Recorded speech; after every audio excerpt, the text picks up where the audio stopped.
ធ្លាប់បីបងថ្នាក់ថ្នមពីលពៅ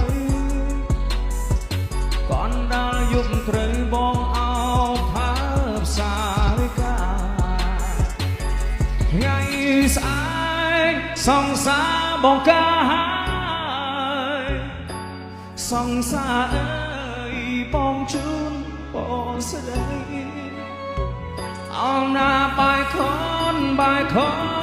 អោចំដៃគូស្នេហ៍ថ្មីសង្សារបងចាស់គុំដឹងនៅ